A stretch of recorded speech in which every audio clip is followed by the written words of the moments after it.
Hi, I'm Jennifer Smith, And I'm Christian Smith. and we're here at Victory Park in the south end of New Bedford. We call it the Peninsula. Others also call this area of the city Clark's Point. But it's a lovely, lovely spot down here. Yep. So what are we going to talk about? We're going to talk about a garden, and it's not just any garden. It's a wild native garden. So we're growing native wildflowers here, and the whole point of it is to feed not only insects but everything that goes up the food chain, because wildflowers are the base of our local food web. And we love doing stuff like this. Yeah, those are Right? Because seeds. that gets all the seeds everywhere. We're like Johnny and Jane Appleseed a little bit.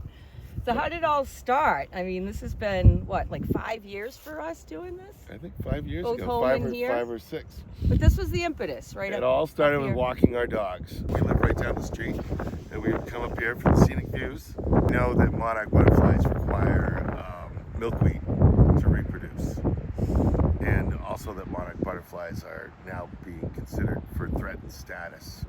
We've lost like 90% of them in my lifetime, and which is hard, yeah. And so walking around, seeing all the butterflies and not seeing any milkweed, I decided that something had to be done.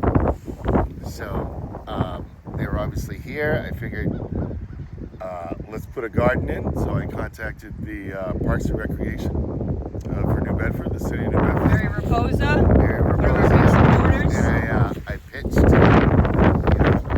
listen, we'll put a garden in if you let us do it. And she was gung-ho on that idea. It turns out that native plants are part of the Parks and Recreation ethos at this point.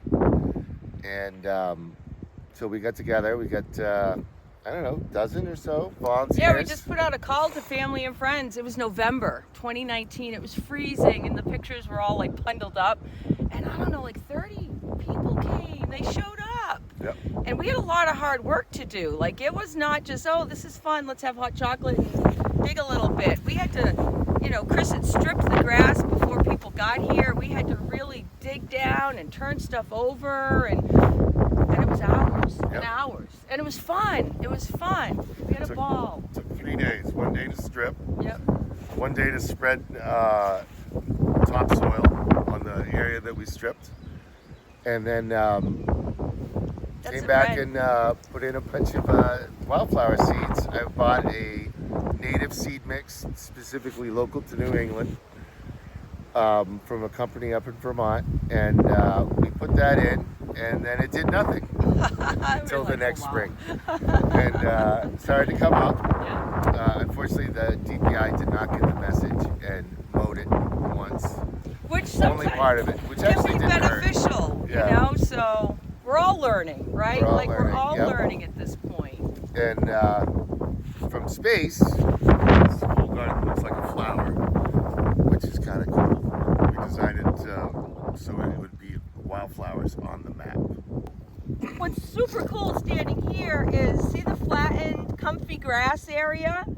A coyote probably slept there last night. Like, how cool is that, right? We've created this gorgeous environment for all creatures in the chain.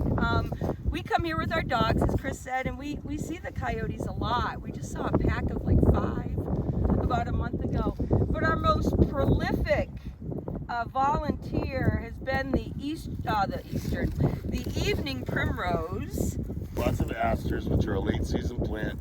They're small flowers, usually white or blue or purple. But there's 4,000 different native bees, many of which are threatened and endangered. And we host probably 20 species of bee, I think, that we found. Hornets, Bees, hornets, butterflies. wasps. So we have about 20 species of plants, maybe a few more than that. And goldenrod's like a keystone plant. It's really, really important. It supports so many different insects. And of course, those insects go on to support the birds, small animals. Not only that, we have turtles from the pond come over here and dig their nests in the summer. Yeah, we found turtle eggs. Yep. Yeah. And so it's really changed it was just flat grass and some clover. And Like, we've learned so much in 5 years. And so that Souza and her dynamic team, their headquarters is right behind you.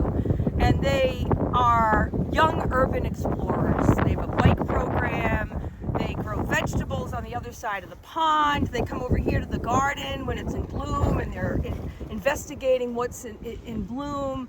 It's a wonderful partnership that we're looking to, pardon the pun, grow. Yeah. And when I was thinking about today and being with y'all, I thought about, what are we doing here? And you know what we're growing the future. This is the future. This is our planet. This is our kids who are going to grow up and be the stewards of this planet. And it was just a small idea, right? Yeah, and it's a small idea with a big impact. Yeah, right. That's manageable. Yep.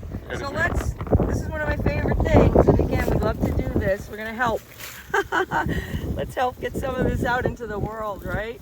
There we go. Woo! Aster seeds. I'll get some So this is really late season, but there's still some seeds in there. You can see those little tiny black dots. So vulnerable, right? Yet so And- strong. And this flower, it's not the most showy flower. It's super tall. It can grow up to 9 feet tall. They're little, beautiful little yellow flowers that will bloom sequentially up the stalk, and they support an evening primrose moth, which is the cool thing about that. So the insects have evolved with the plants that live on this continent, and a lot of the insects are specialists, and they require certain plants to live. And the evening primrose moth is this insane bright yellow and pink moth. You see one and you can't believe it's real. It's so crazy. And so almost every plant here has a specialist capacity to support a particular animal. We try to do that as much as possible. And then also the generalists, they take advantage of all of them. We have bee balm, we have primrose, we have milkweed, we have butterfly weed, we have, what else have we got? Blue We'll see. vervain. We put in new stuff Yeah, like literally we were planting stuff a month ago. So join the movement. We have plants.